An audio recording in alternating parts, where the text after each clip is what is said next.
Login and announcements. So we want to access the HRMS. The first thing is to enter your email and your password. So when you have accessed the HRMS, the first thing you see is the announcement. This is where announcements can be created and they are sent to all staff. So you enter in the subject of your announcement, the full message of your announcement, and you select it to show to staff and also select that the announcement will reflect your name. So when you create this announcement, it is displayed for all staff. You can view announcements that have been created, you can dismiss them, you can edit, or can delete. Human Resource Management Dashboard.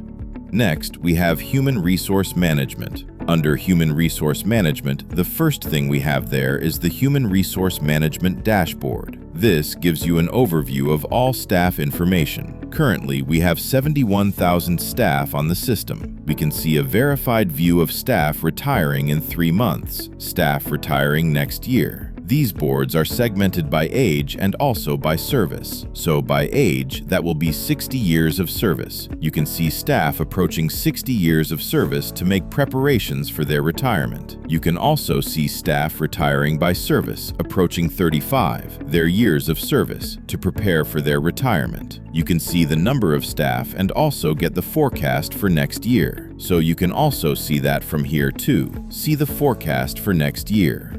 Staff analytics and alerts. If we have new staff in a month, we can see them. If a new account is added to the system, so this new account was created on the system, you can see that information. So you can know how many staff were added in that month. Staff with missing employee ID. That means they don't have an employee ID in their profile. Unverified account number. The system was not able to verify this staff information because they don't have an account number and bank on their profile. So that is why that is empty. You can see also here, this is where staff that have been retired are displayed. You can see the staff chart by age, its majority being 40 to 60 and the lowest being 18 to 24. We have a contract type chart. We also have a staff distribution by LGAs of origin. So you can see how many staff come from a particular LGA, and also staff distribution by department, that is the working local government, the 44 local governments of Kano. You can see how many staff are in each of those local governments.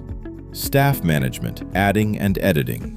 The next we have is staff. This is where you can add new staff, edit staff, and other operations on staff. So to add a new staff, you have to either use the NIN or account number. So we use account number. So to add a new staff using account number, you enter in the account number and select the bank and you click on Verify. So this gives you the staff information, their first name and last name. You can fill in, you can now select the agency. If you are on PHC, you can select that. PHC gives you these conditional fields, borders, quarters if you are not in any of the zones, your LGA, and then your health facility. So this is for PHC staff. Can now enter your employee number, email, phone number. Your name is filled from the verification, NIN, BVN, sex, so any other necessary information, your educational qualification, next of kin information, your employment details. So all of that information you can now fill it, and your financial details. Then you can now make this person an admin and also send them their password. Any other information needs to be known, you can fill that. So that is it for creating a new staff. Bulk import and editing. Adding new staff again, we also have the option of importing from Excel. So when you download a sample file and add the information there, you can now upload that file here too. Can now upload that file to add new bulk staff. That is, if you have like 1,000 staff, 5,000 staff, you can upload it directly there instead of adding them manually. You can filter by agency. If you want to see only MLG, this currently has 12,000. If you want to see just Subeb, currently the highest with 50,000. So we clear that. So to edit staff information, you just click on Edit of that staff. So staff information that is added to the system, you can now edit it. Change employee number, email, phone number, NIN, birth date, the LGA, their state LGA, and the other information, their present station, date of retirement, workstation, other information. You can enable two-factor for a staff. You can also disable their account. Then permissions. You can assign staff permissions here by assigning them to a role. So most roles already come with fixed, with selected, with permissions that have been assigned to those roles. So currently, this staff doesn't have any permissions. So when you select a role, employee automatically comes with the permissions attached to that role for the staff. Contracts, documents, and facilities. Contract. So if a staff is on contract, you can see their contract information here.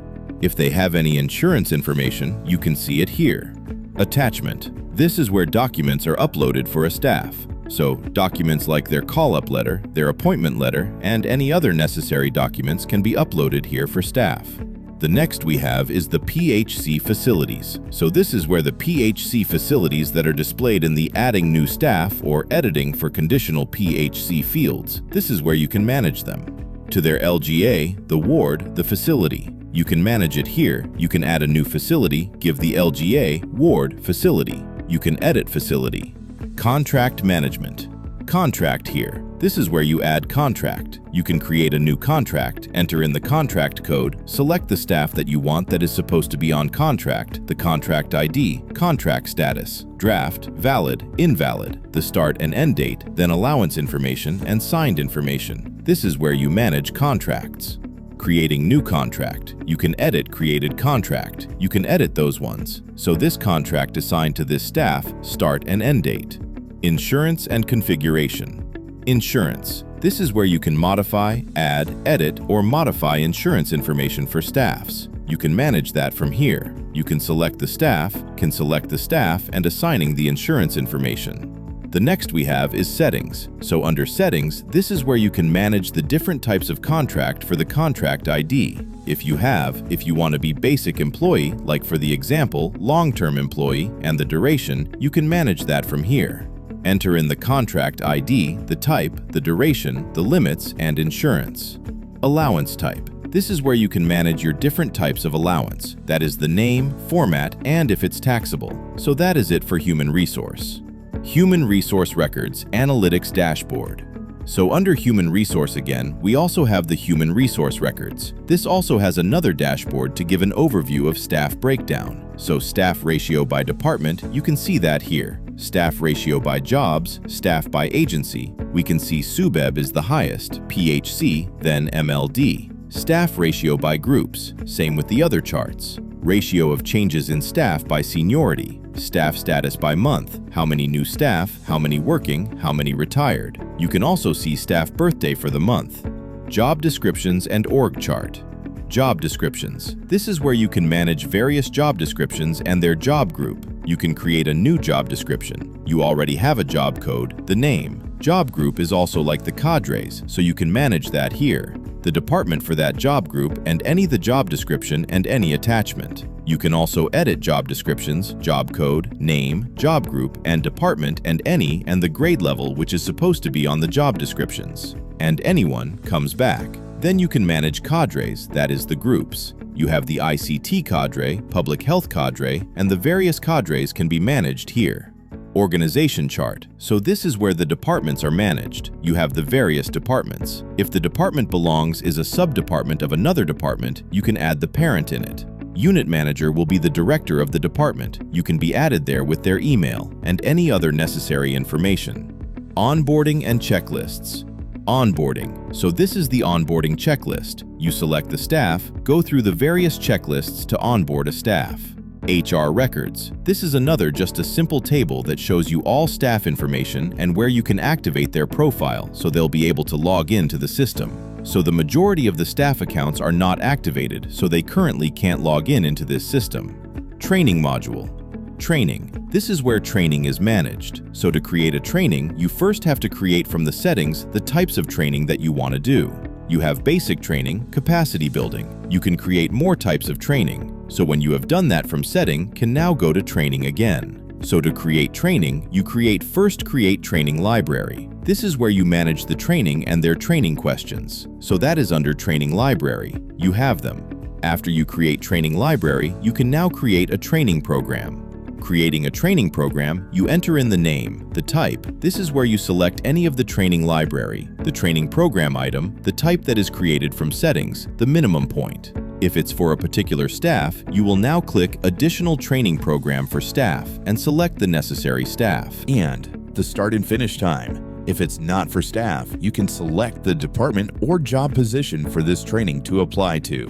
And then any description. So that is it for training programs, and you can see training results. Dependents and offboarding dependents. Sort of like list of kin for staff. You can add dependents to a staff. You search for the staff, their dependent name, relationship, date of birth, citizen identification, reason, then the period for that dependent. Then layoff checklist. These are the necessary checklists, so you can create a new layoff checklist. Select the staff and their department, their job position, and date of layoff. So when you've created a layoff checklist, the checklist comes up and you can now select that this step of the layoff checklist has been fulfilled, and then the progress will increase. Final settings. So to set up the layoff checklist, first have to also, from settings, create the layoff checklist. Create the name, the department for the layoff checklist. You can see the layoff checklist has been configured. Step 1, Account Department, Human Resource. You can also add more steps to this for layoff checklist. Also for onboarding, there is a template that first has to be created from settings. The onboarding template. Types of training created here. Workplace here. Under settings, we also have permissions. You can see the staffs that have permissions to the module. You can see the general settings. So that is it for Human Resource.